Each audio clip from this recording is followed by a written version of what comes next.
the all-average team from Football 301. We went position by position, we each had 3 positions here as opposed to 1 given for each position. We majored in a 1, make the little workload a little bit easier. Also, I'm curious where you guys went with this direction. I'm going to start with you, Matt. I don't want to start with quarterbacks first. I'm going to start with you, Matt. And Matt has receivers, tight ends, and DBs. Charles has running backs. Where else you have? You have linebackers and you have defensive tackles. We're right down the spine, baby. And then I got quarterbacks, offensive line, and edge defenders. Okay, start us off, Matt. Who is the most average receiver in the NFL? So I guess that would be if there's 64 starters, somewhere in that 30 to 40 range, somewhere of that sort. So I want to hear where you're going with this one. Yeah, this guy's definitely not in that range. If you went overall receivers, then no, it's a bigger list because actually now that I'm thinking about it, that's actually, that was not fair to say it's the 30 or 40 range. But who is the most average receiver? I'm just curious. I want to pigeonhole you. Average is just so hard to pin down, and we even briefly texted about this before we got going, that is it average starter? Is it average player league wide at the position? Also, when I hear someone say oh, he's average, I actually don't think that's that big of an insult. But if you say that guy's pretty mid, then it feels like an insult. So it's just what the terminology here can be hard to pin down. But I feel fine and solid could be the same way. Yes. The inflection you use for he's fine. Yeah, he's fine. He's fine. He's fine. Same exact type of thing. Same thing with the useful thing. Oh no, he's useful, or yeah, he's useful. It just comes down to the tone. And I feel like this guy at wide receiver, it kind of depends on this sometimes. I went with Romeo Doubs from the Packers because I didn't want to go strict. I didn't want to go strict slot or strict X receiver either, because an average slot receiver is going to be very different from your average X receiver. And actually, an average slot receiver probably would be more useful than an average X receiver, just because of the routes you're going to have them run, the coverages that they're going to face, and everything like that. But yeah, I said about Doubs coming into this season, this past season, which, to be fair, I think he played his best ball in his 3rd year. So he probably took a little bit of a jump than maybe what I expected him to operate at. But I said, I was the thing with Doubs, especially as people wanted to get Dontavian Wicks on the field and wanted to get more Jade Reed opportunities, and, Christian Watson doing his thing. It's but you can't just throw Romeo Doubs out of the equation. If he was 10 to 15% worse, you just probably put him on the bench and you'd never think about it. But he's not 10 to 15% worse. He's right at that baseline of he can be kind of a little bit of a sacrificial X receiver, but in certain looks, you're going to want to get him the ball, especially against man coverage on in breakers. I think he did take a little bit of a step last year than what he operated in his first 2 seasons, especially his rookie year, where after his rookie year, I was that is probably a guy that's not going to trend into being a starter. But by year 3, I think he's an average starting outside receiver that you're not embarrassed that you have to play, that you could do way worse than Doubs. But certainly I think there's a reason the Packers just took a receiver in the 1st round. There was a reason they probably don't want to give up on Dontavian Wicks, because they're probably looking for a little bit more than what Doubs, who has, I think, just been an average starting outside receiver. I think that's a perfect name for this exercise. That is exactly kind of who I'm picturing too. You could do a lot worse than this. You could do a lot better. Yeah, he's not bad. He's not bad. He has bad moments, but every receiver has bad moments. He also has good moments. Every receiver has good moments. So in the aggregate, he just ends up being a totally fine player. Neutral. Yeah, you plays 30 snaps for you and you're fine there. Any other names come to mind for you, Charles, for receiver? I actually was thinking Ray McCloud's actually another one that came to mind. That's kind of where my head. It might be a little worse than that. I don't know about that. That might be a little rich. That might be a little rich. See, Ray McCloud, I think, ran more routes than any other Falcons receiver last year, by the way, which is that doesn't need to happen again this year. But it probably will, because they didn't add anyone there. Cedric Tillman. I want to leave open that Tillman could be a little bit better than average, but he can get better. I agree with that. I have more optimism about Tillman. Yeah, I agree with that. I was looking at this NPCs in video games where they're not a huge part of the story, but they do make up most of the player population. Right. So they end up being pretty important at the end of the day. So I think Romeo Doubs is a good one. For wide receiver, I can't really think of one off the top of my head, but I do think that when it's all said and done, that Panthers wide receiver from last year, Jalen Coker, he could end up being how dare you? average. starting wide receiver. I mean, across from Ted, that's How pretty dare good. you. We'll see what happens when we get. But how dare you? The cokeheads are furious. We are. I was going to say, there's so many words I was saying. Did I just the offend coke enthusiasts? Or just did I just offend not fantasy happy Twitter with you right now? No, you offended Matt Harmon Twitter, but that's fine. No, yeah, I think that's a good one though. Dude, UDFA starting receivers pretty good. No, I know. I'm just kidding. Josh Palmer, I thought was another name to throw out. Like Alex That's Pierce, a great one too. Those are a couple other ones too. Nice solid start. No, I like that. Yeah, there's a lot of good receiver ones. Romeo Doubs is a good direction. Like late career Michael Gallup would have been another one. Like end career Michael Gallup is another guy that comes to mind. Charles, we're gonna go with you. Running backs. Who is your most? And I thought we were in a chat and you're throwing in some running back stats. So I knew you were picking through this list. So who is your most average running back in the NFL right now? I'm going to thank True Media for this one because I think they put out the perfect answer. So since the start of the 2021 season, so the past 4 seasons that have been played, there have been 72 running backs that have carried the ball at least 200 times in that time span. And number 37 on that list in terms of EPA per rush is Commanders running back Brian Robinson. And I was like, wow, that great. I was like, that was good. Eye test stats, perfect. It's like, that is perfect. Yes. And even if you're just looking at like the more standard counting stats, I think every year, like the past 3 years, he's been at like 4.3 yards per carry, 4.1, 3.9. So, whatever is blocked, he's going to get that. And, that's fine when your quarterback's Jaden Daniels. It wasn't all that fine when your quarterback was not Jaden Daniels, but now it's okay again.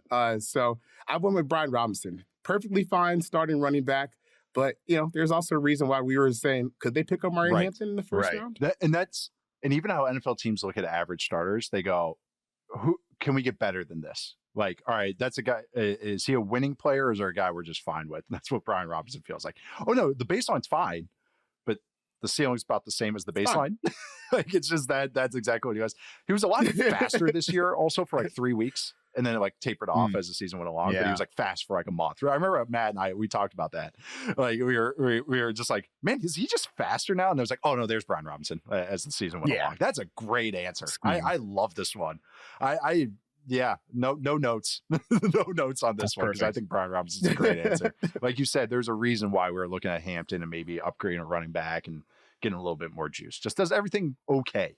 Like he just is big body, just does everything okay. I really like this. But the fact that they didn't, they're not like screwed because they didn't. That's correct. exactly what we're talking about. Like this type of player. Like, yeah, if the right opportunity comes around, sure, you can upgrade at running back, but it didn't, and they're fine. Like just run it back with Robinson and Eckler, and maybe next year is your upgrade year. So moving on to quarterbacks, and this one was a little tough for me because the other positions were actually easier because it's just also kind of my own.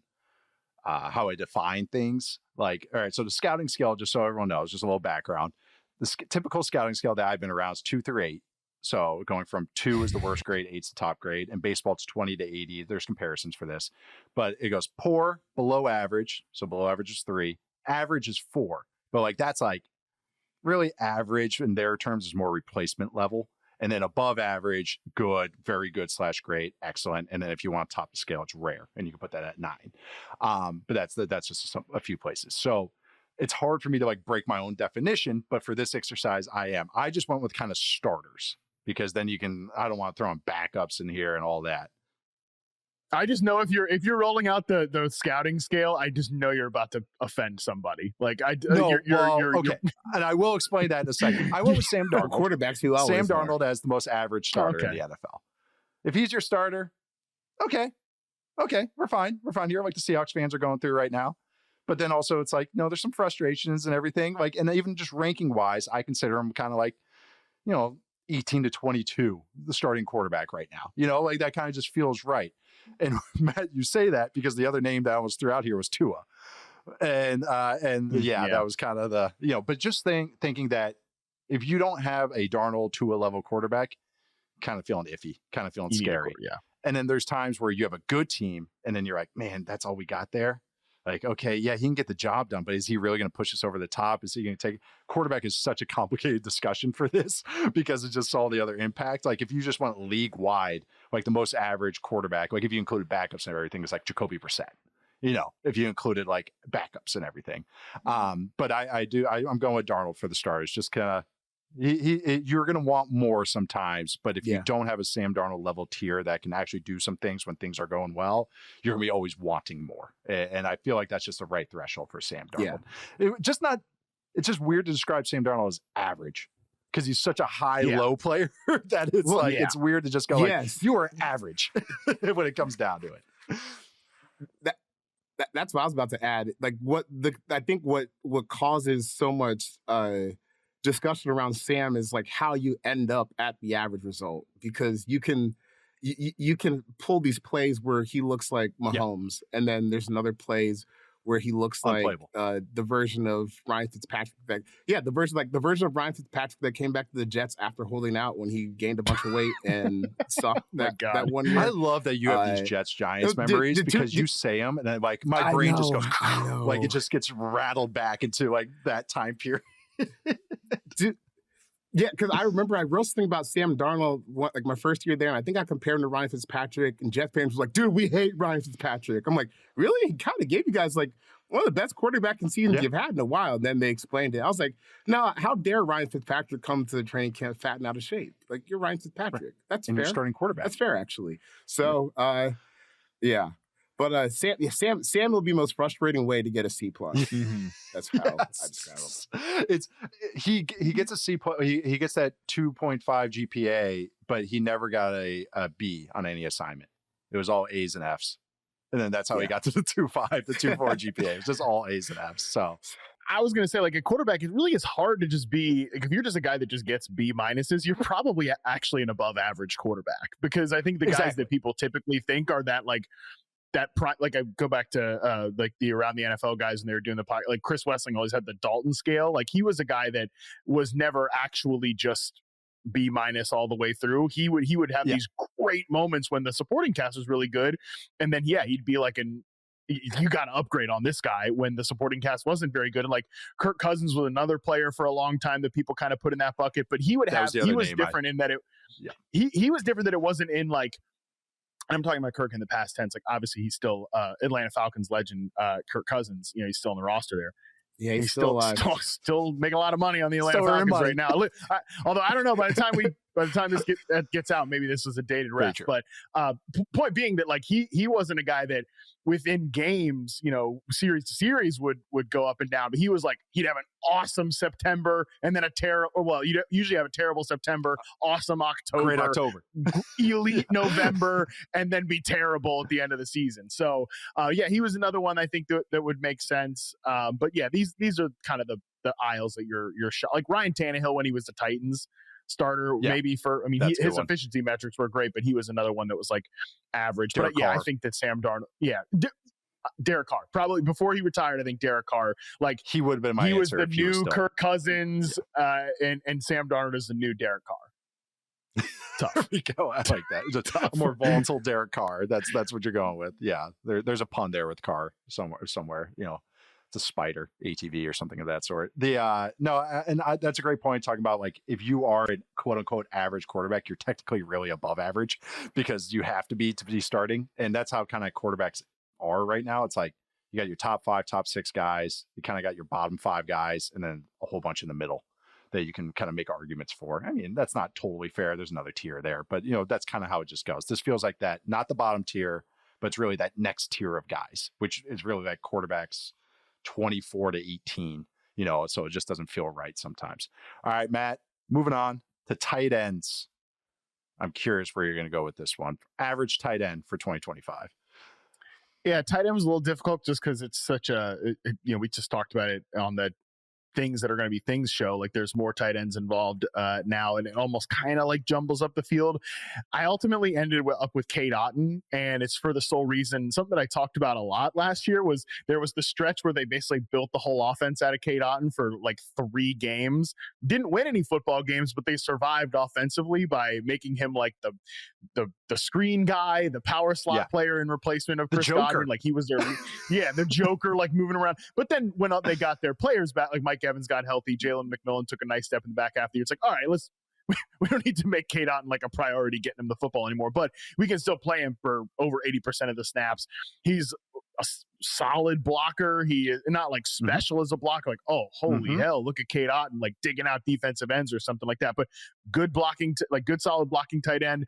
Like I said, you can give him a bunch of volume and it's not outright embarrassing, although I think the success of those plays probably had more to do with Liam Cohen than they did with Cade Otton. But that to me sounds like what you'd get out of an average football player.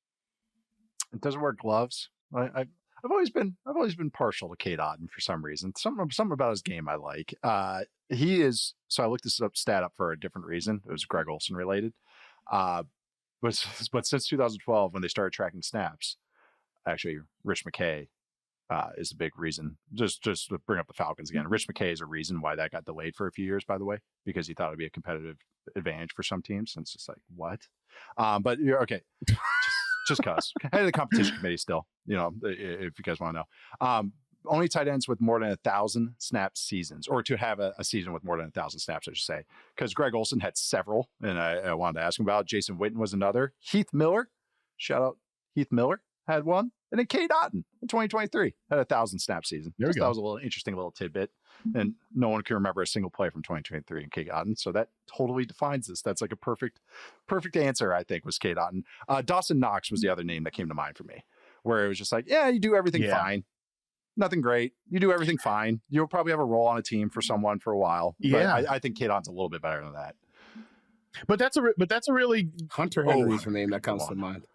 Yeah, actually Hunter Henry was my number two on the list. But yeah, actually, you mentioned Dawson Knox. That's great. He's a great example because if he was 10 to 15% worse, like Dalton Kincaid would play a lot more. But he's not 10 to 15% worse, so they can't just they also gave him a contract extension too. So I don't know, that whole thing has been a little bit weird. But yeah, if he was just way worse, like you like Dalton Kincaid would probably be like a better fantasy tight end than he is at this point.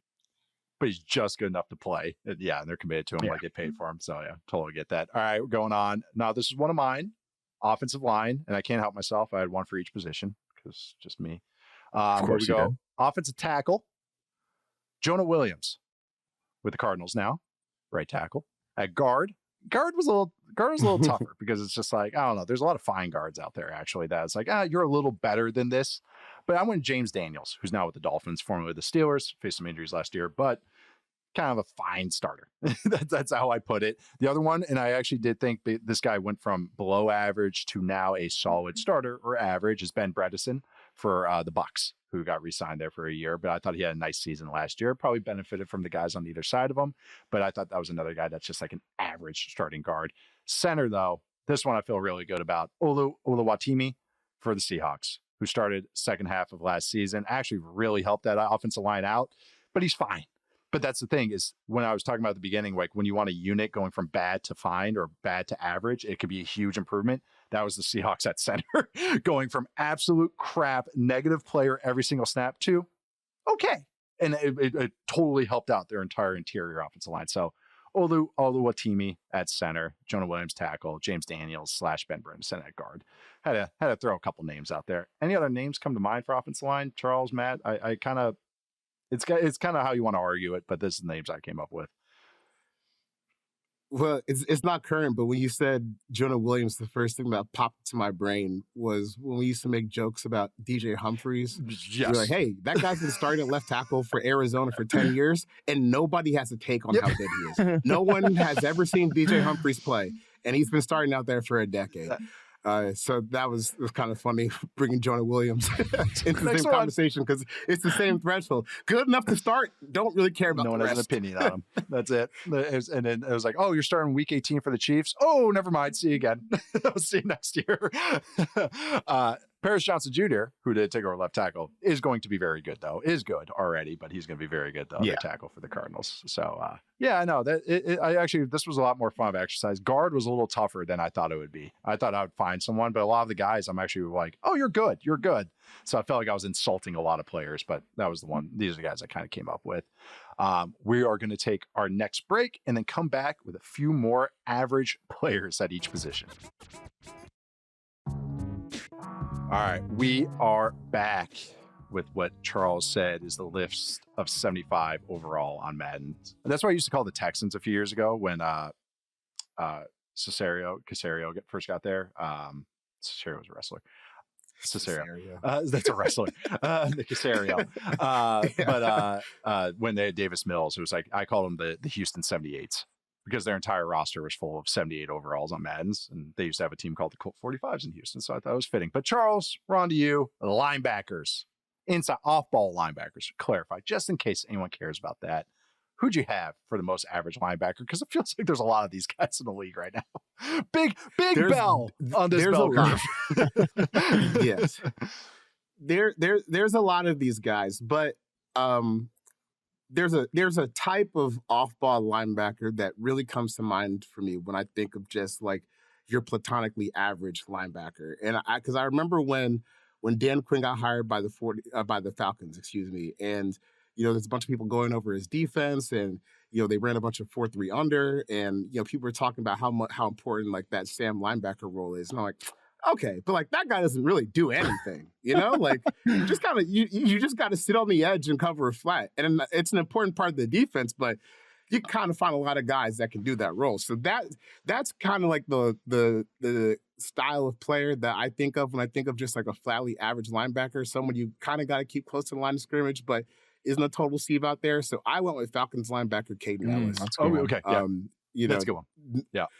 Not really great at any one thing, but if you put him in the right spot enough times, maybe he can do something for you. But again, I remember when he was signed by Atlanta and I went to go watch his tape. I'm like, there's a lot of setting the edge against tight ends in this tape, which is fine.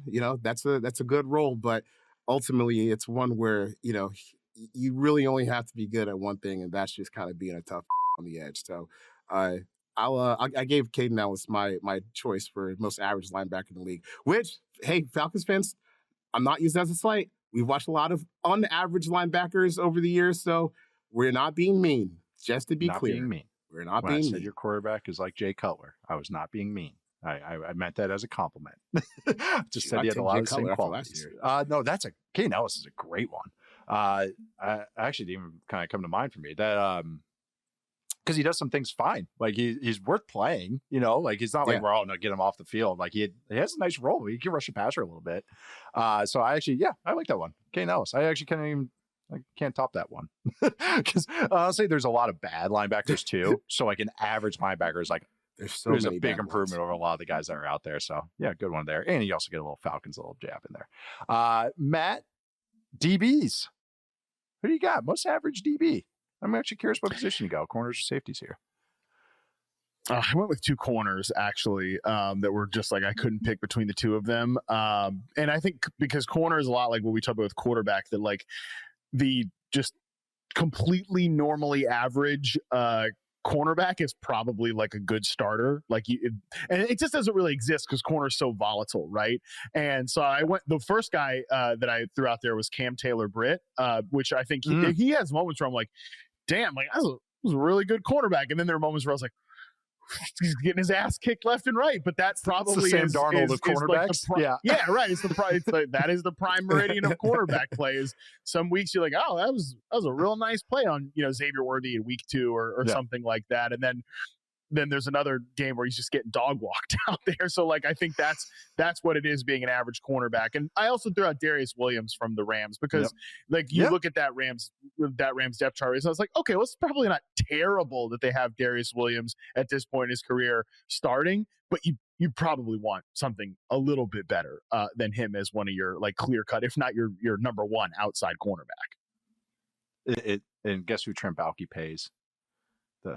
the average corner right. that had a good game against them. Like that's usually the sign of the bad free agents or GMs. Yeah, the Christian Kirk, the Gabe Davis of like the Gabe Davis is the perfectly average. Gabe I think Davis, Christian Kirk's actually Gabe Davis like average starting outside receiver. I think Kirk became a little bit better than like average starting slot receiver. But yeah, a lot of the guys that got paid in the bulky era were the prime meridians of their own positions, which generally not something you want to do. Even who they moved, Ezra Cleveland is another one. He's another guy that's like smack dab right in the middle. Oh, I mean, why is Trent Baalke not there anymore? I mean, there's something to this. When you overpay for average, that's the thing. You want to overpay for guys that are great, or good. Those are the overpays, not average. That's what kills you.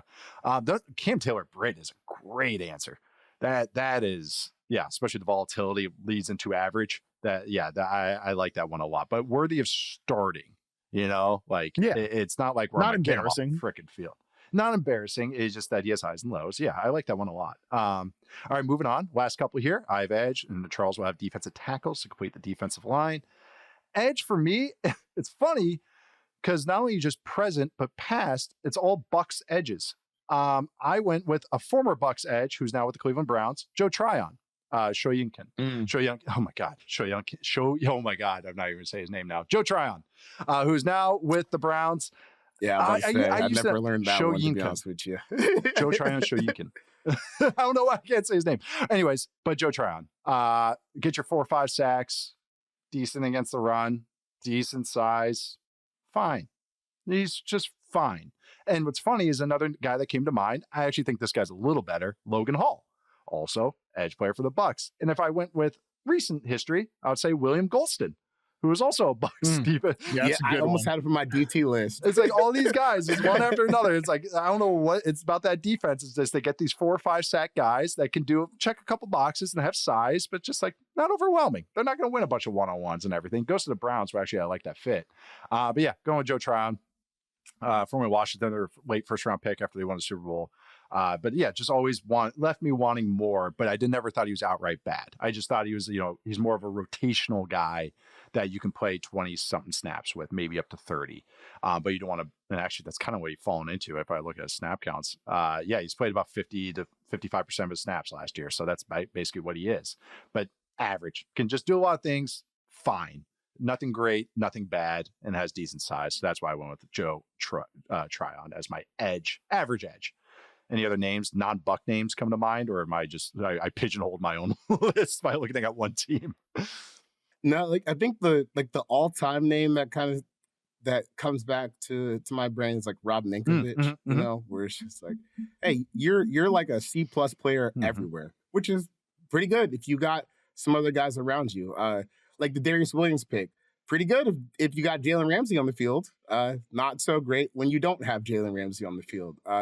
Which is, I guess, the kind of the ethos of this list. But the Bucs one's good because there's a lot of them. The William Golston stuff is funny because I think he's done now, but he played there for 11 seasons, and they were just like every time his contract were up, they were like, yeah, this is fine, this is good enough. So not going to keep looking out there for another depth line. We got it right here. But that's always one of my favorite callbacks when I'm thinking about like these guys who just played in one spot forever without actually. Being all the DJ Humphreys of edges. That's which is why we're perfect for this list. That's why it's perfect. Jonathan Babineau. That's Jonathan Babineau. One. That's another great one. Yeah, you're always wanting to get. He's done now, but like Sam Hubbard from the Bengals too. The Bengals had a lot of these guys that like if they had another superstar besides the guy they don't want to pay, like their defense actually might have been, because they had some decent guys, like average players, but the problem is every guy they drafted just flamed out, especially under Anarumo. So we'll see. But and then there's also like the pass rushers, like Bud Dupree types, like the Will McDonald, I think from the Jets is kind of we're just like strict pass rushers. It's like, all right, it's fine. You could do worse. Yeah. You got your role and you do fine with it. Just go have fun on those 20 snaps. We'll talk to you on Monday. But Charles, going to round us out. Defensive tackles or interior defensive line, however you want to put it. What'd you have for average player? I went with the guy who cannot play week 1 and has become a C+ defensive tackle over the years. Larry Ogunjobi was my pick for the average DT. he's kind of settled into that role because he's had a couple years where he was getting 6-7 sacks, which is good. Up on the upper echelon for interior players, but he settled into like that. The Renaissance guy on the D-line, where it's going to be solid versus a run, might get a sack or two during the season, but overall, I'm a warm body that's not going to embarrass you. And I think that's kind of what we're looking for here. I still like what he's done. I think it's been a pretty cool story just to watch him come from University of Charlotte and play for all these years and get a second contract, but he settled into that old vet role, and whenever he gets off of his suspension for PEDs to start the season with Buffalo, he's going to be a nice fit with that defense. Because I think what's kind of cool, outside of the Ed Oliver pick, it's like Sean McDermott. He's kind of built like these defenses with just having just big bodies who are kind of like fine to okay, maybe fine to like above average on the defensive line, like. Even in Carolina when they had Lotulelei and Kawan Short, then they tried to draft Vernon Butler, and that didn't work out. But, just some steady guys that can not embarrass you up front, I think is it's not a bad way to live, especially when you look at some of these other teams and how they get run off. Yeah, and like in baseball, they call it innings eaters, and that's what it kind of feels like their D-line is. Just a lot of guys are playable, and they do fine, but they think over time they're going to wear you out. Like, okay, over the season, we'll stay healthier. We'll see how that goes for once. And then also we'll, like, as the fourth quarter comes along, we'll wear you down. And, that's why they tried to make that move for Von Miller a few years ago. It's like, okay, now we got our closer. So we got all these guys that can eat up the innings, and then fourth quarter, boom, here comes Von.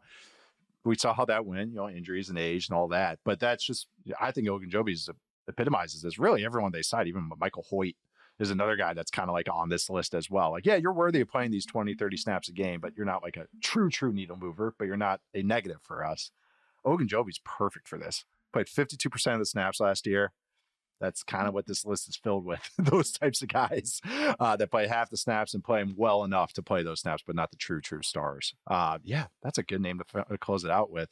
So to recap, our all-average team, Football 301's first all-average team for 2025.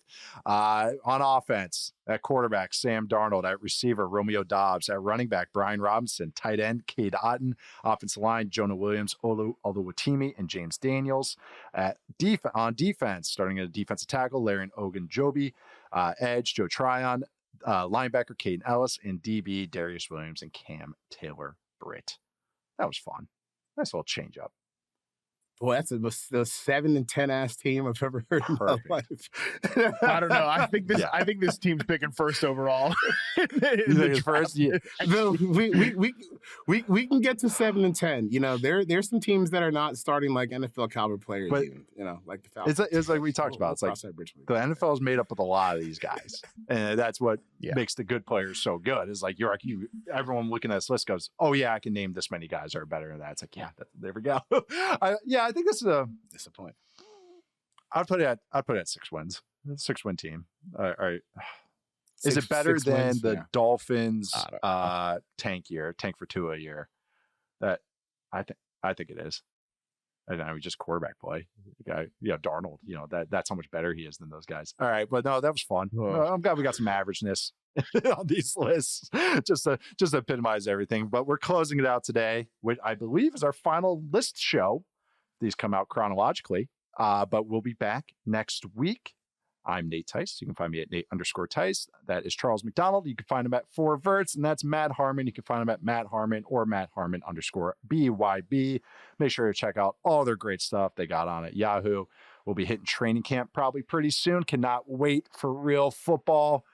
The Hall of Fame game is going to hit like, I was going to say crack, but okay, let's just wrap this up. Crack.